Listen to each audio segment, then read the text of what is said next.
दिनांक 27 तारीख को फरीदपुर थाना अंतर्गत लेखपाल श्री मनीष कश्यप जी के तहसील जाने और उसके बाद वापस घर न आने के संबंध में 28 तारीख को थाने को सूचना मिली थी। इस संबंध में एफआईआर दर्ज की गई थी। एफआईआर की विवेचना थाना फतेहगंज पश्चिमी को परिजनों के अनुरोध पर ट्रांसफर करते हुए 4 टीमों का एसपी क्राइम के नेतृत्व में गठन किया गया। इन टीमों के द्वारा लगातार CCTV footage, surveillance, cyber cell के माध्यम से काम किया गया। कल अभियुक्त ओमवीर कश्यप को इस टीम के द्वारा गिरफ्तार किया गया, हिरासत में लेकर पूछताछ की गई। इसकी निशानदेही पे थाना कैंट अंतर्गत एक नाले के पास से कुछ अवशेष शव के बरामद किए गए हैं, जिनको पोस्टमार्टम के लिए भेजा गया है और डीएनए टेस्ट भी कराया जाएगा, ये वेरीफाई करने के लिए कि जो इसके द्वारा बताया गया है कि ये मनीष कश्यप जो लेखपाल थे जिनकी हत्या इसके द्वारा कर दी गई और वहाँ पे शव फेंक दिया गया जिसके अवशेष मिले हैं। इसके साथ साथ जो कपड़े उन्होंने पहन रखे थे जिस दिन वो गायब हुए हैं, वो कपड़े भी पुलिस के द्वारा बरामद किए गए हैं इसकी निशानदेही पे वहीं से, और उनसे जुड़ी हुई कुछ चीज़ें जिसमें एक नापने की इंच टेप है, लेखपाल जो थे उनकी मोहर है, इंक पैड है, ये सारी चीज़ें इसके घर से बरामद की गई हैं। उनके पास कुछ कागजात थे, वो भी कुछ अधजले कागजात बरामद किए गए हैं। जो घटना में अर्टिगा गाड़ी प्रयुक्त की गई थी वो इसी की गाड़ी थी, ओमवीर की गाड़ी थी, वो भी बरामद की गई है। इसके साथ साथ इसका एक रिश्तेदार नन्हे भी गिरफ्तार किया गया है। अभी तक जो इनसे पूछताछ में पिछले 24 घंटे में हम लोगों ने जो बातचीत की है, पूछताछ की है, ये कहानी सामने आई है कि ये 6-7 महीने से लेखपाल मनीष कश्यप जी को जानता था और ये उनके पास तहसील में भी जाता था, इसकी फ़ोन पे भी उनसे वार्ता होती थी। इसके पास पैसे की तंगी थी, ये लगभग 5 महीने पहले जेल गया था और जो पैसा इसके पास था वो बेल के दौरान इसका खर्च हुआ, तो इसको पैसे की आवश्यकता थी। उसके लिए इसने प्लान किया अपने रिश्तेदारों के साथ मिलकर कि लेखपाल का अपहरण करके उसके परिजनों से पैसे की मांग करेगा। 4 लाख रुपए की मांग करने का इनका प्लान था।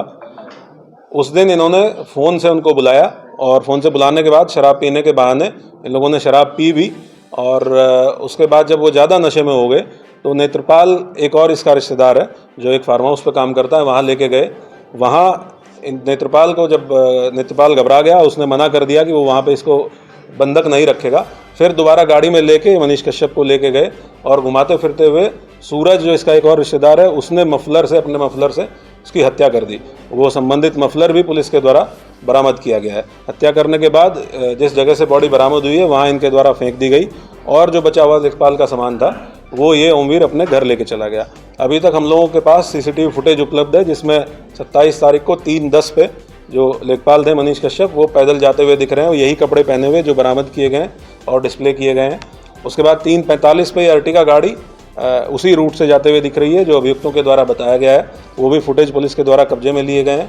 जो 2 अभियुक्त आज गिरफ्तार किए गए हैं उन दोनों की ऑडियो रिकॉर्डिंग्स हमारे पास 2 उपलब्ध हैं और भी हमारे पास साक्ष्य उपलब्ध है। कुछ उसमें से आपके साथ शेयर किया गया है, जिसमें ये लोग बातचीत कर रहे हैं कि जो अभियुक्त है ओमवीर वो पूछ रहा है कि कॉल कर दिया जाए या नहीं कर दिया जाए, रिचार्ज करा दिया जाए या नहीं करा दिया जाए, और जो इसका रिश्ते में मामा लगता है वो बता रहा है कि अभी कुछ मत करो, कोई रिचार्ज मत करो, फंस जाओगे, लंबे चले जाओगे।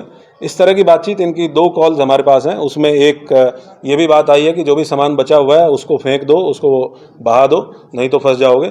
ये सारी चीज़ें हम लोगों के द्वारा कनेक्ट की गई। बैंक स्टेटमेंट भी ओमवीर का निकाला गया है जिसमें 0 बैलेंस लगभग सितंबर के महीने में पता चला है। जो गाड़ी थी इसकी किस्तों पे थी, जिसकी 3 किस्त संभवतः ये नहीं भर पाया, जो ओवरड्यू है, पेंडिंग है।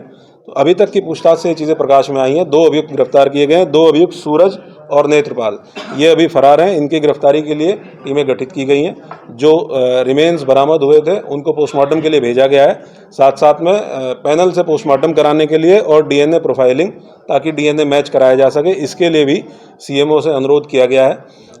हम लोग इसको जल्दी प्रोसेस करते हुए आगे की कार्रवाई सुनिश्चित की जाएगी। जल्दी ही जो 2 फरार अभियुक्त हैं उनकी गिरफ्तारी भी सुनिश्चित की जाएगी। नाले से जो है सिर्फ सिर मिला है, कुछ हड्डियां मिली हैं, बाकी धड़ अभी तक नहीं मिल पाया है। क्या लग रहा है कहीं और फेंका गया है बॉडी पे? इन्होंने पूछताछ में बॉडी वहीं फेंकना बताया है, और क्योंकि ये घटना 27 तारीख की है जब वो गायब हुए थे, इन्होंने 27 की रात में ही उनकी हत्या कर दी थी। तो ये एक संभावना है कि बॉडी डिकम्पोज हुई हो और वहाँ पे कुछ जंगली जानवर इस तरह के आए हों जिन्होंने बॉडी को डैमेज किया हो। लेकिन ये विवेचना में हम लोग इसको ज़रूर एक्सप्लोर करेंगे, वहाँ के लोकल लोगों से भी बातचीत करेंगे, वहाँ जो लोग आसपास जाते हैं उनसे भी बातचीत करेंगे। इनके द्वारा एक चीज़ बताई गई है कि इस बीच ये 2-3 बार वहाँ गए और इन्होंने बॉडी की स्टेट को देखा तो बॉडी काफ़ी डैमेज स्टेट में थी। और जो कपड़े भी वहाँ से बरामद हुए हैं वो फटे हुए कपड़े कुछ बरामद हुए हैं, जिससे ये आशंका है कि वहाँ पे बॉडी इसी वजह से बॉडी डैमेज हुई। सूरज और ओमवीर की मनीष कश्यप से दोस्ती थी लंबे टाइम से।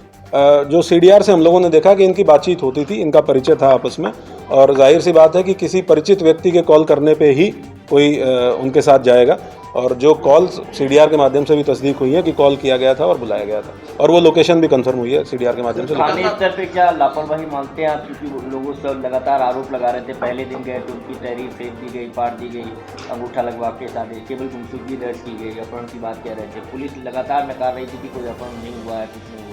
जो परिजनों के द्वारा आरोप लगाया गया है स्थानीय थाने पे, उसके संबंध में मेरे द्वारा एक प्रारंभिक जांच ऑलरेडी ऑर्डर कर दी गई है, और क्योंकि परिजनों को ये आशंका थी कि स्थानीय थाने से उनको न्याय नहीं मिलेगा, इसी वजह से तत्काल उनकी बात का संज्ञान लेते हुए विवेचना भी ट्रांसफ़र की गई थी, और SP क्राइम जो डेडिकेटेडली क्राइम पे काम करने के लिए ही पोस्ट क्रिएटेड है, उनको उनके पर्यवेक्षण में सारी टीमें लगाई गई थी, और उन्हीं टीमों के द्वारा कार्रवाई करते हुए इस घटना का अनावरण किया गया।